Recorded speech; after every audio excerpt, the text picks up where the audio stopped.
Penguin Random House Audio presents The Limits, a Novel by Nell Freudenberger. Read for you by Rebecca Lowman.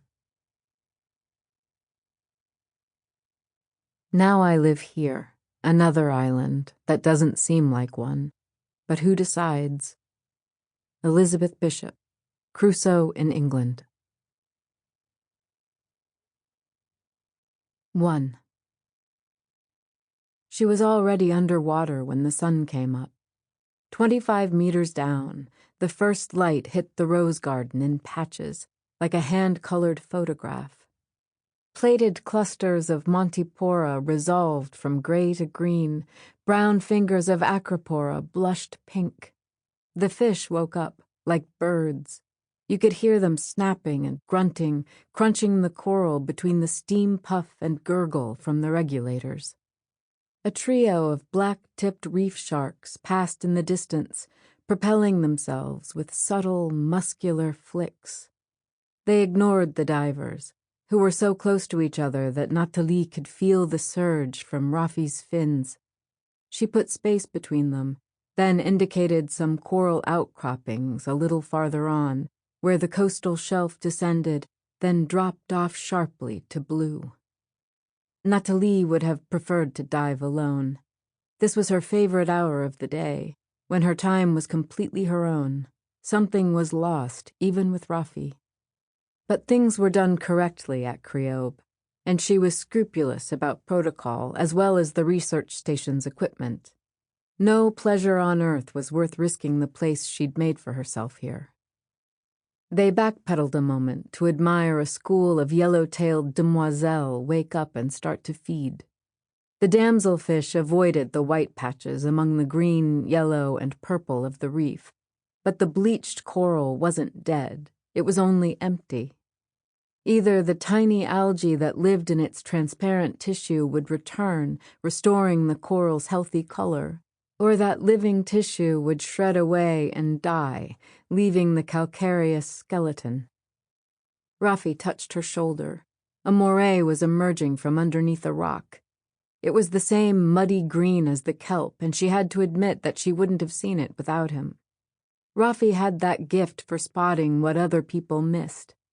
The jaws of the eel gaped and closed, his tiny eyes perhaps as useless as her own without the mask.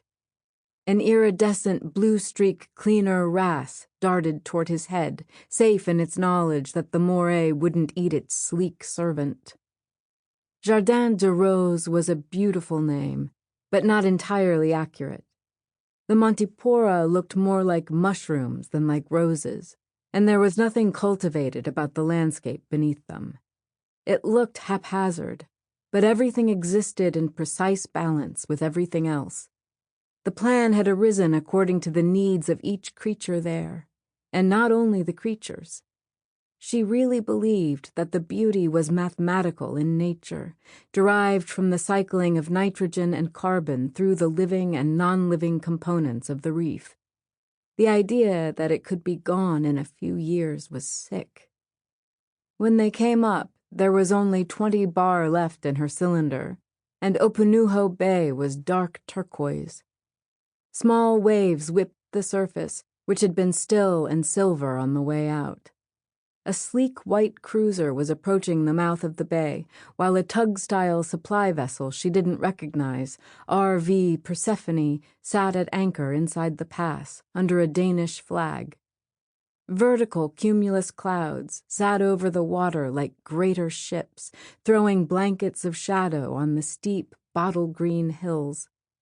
Mount Rotui rose up in front of them with its elongated ridge, as if it had been dragged toward the coast. There was some local legend about theft. 7:40, Rafi said. Shit. She was giving an informal tour to a research analyst from Pew on vacation in the area. She thought briefly about having her exemplary German student Gunther start the tour, but these relationships with funders were crucial, and it really did have to be her. They were chugging slowly toward the underpass, where the channel ran under the road to the station. 2 children were standing on the shore, one 8 or 9, the other barely more than a toddler. They were stooping and straightening and then stooping again, picking at something in the sand. Shells, maybe, or unlikely treasures from the piles of sun and salt-bleached plastic chips that washed up with the tides. Once she had picked a single diamond earring off a ledge, shed by some unlucky tourist. On shore another time, a plastic baby the size of a thumbnail, brittle and pink, its features washed away. The older girl shaded her eyes to watch their boat coming in. There was nothing remarkable about a couple of divers returning on the skiff, and so she was surprised to see the younger one waving her arms over her head. Demoiselle, like the fish, traveling in a shoal, free this early in the morning from chores. Perhaps that was what made them so ebullient and friendly. She waved, and they redoubled their greeting. "Professeur! Professeur!" Jumping up and down as if they'd won the lottery. Local girls whose parents ran fruit stands, fished, cleaned hotels. What did they want with her? She thought she would start the tour outside, show the analyst the bay, and say something about the dive this morning before moving into the lab. If you were used to an air-conditioned office in D.C., you might enjoy the view of the mountains from the thatched Polynesian pavilion called Fare Potee. The American scientists at the station next door had a larger one, where they often took photographs, perhaps because they liked to think of themselves as more locally attuned than their French counterparts. Her friend Marie-Laure called the pavilions un peu Disney.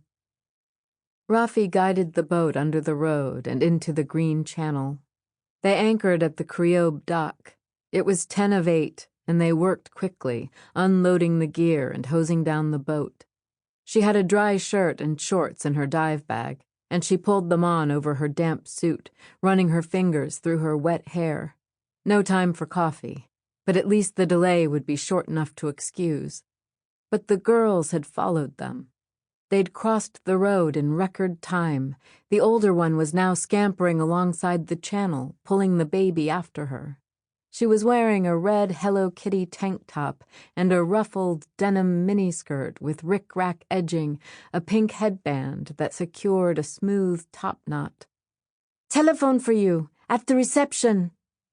Now she recognized them. The older, at least, was a relation of Veronique, who worked at the reception.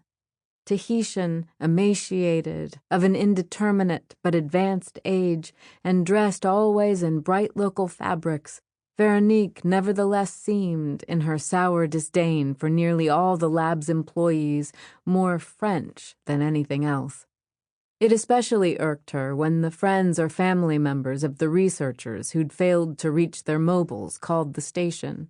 And Nathalie wasn't surprised that she'd sent these emissaries rather than venturing out herself. "An emergency," the girl continued politely in French. "She's waiting." Whether the she who was waiting was the caller or Veronique, Nathalie wasn't sure. But there was no reason to panic, except with regard to the funders. She thanked the child, who smiled shyly from under her heavy thatch of bangs, and texted Gunther. Then she picked up her cylinder and BCD. "Leave it," said Rafi, "in case it's Pia." He spoke French with Nathalie, but English with her daughter, who'd learned the languages simultaneously and had no preference. Nathalie had remarked on it when she first heard them, because French was certainly easier for Rafi. But Pia said pointedly that Rafi had referred to French as a shit language and would rather speak English. She said it with a sidelong look, as if she thought she might offend or shock her mother. Nathalie had long since learned not to react to that kind of thing. More likely, Rafi was just using Pia as practice for his tourists. One afternoon stuck in her mind. She'd happened to be standing outside the reception and had seen them coming in from a dive on the boat. Pia had been wearing a black Speedo, a modest suit that nevertheless showed every detail of her body, the high breasts, the oval of tanned thigh and slice of buttock. They were struggling. She'd been standing Sample complete. Ready to continue?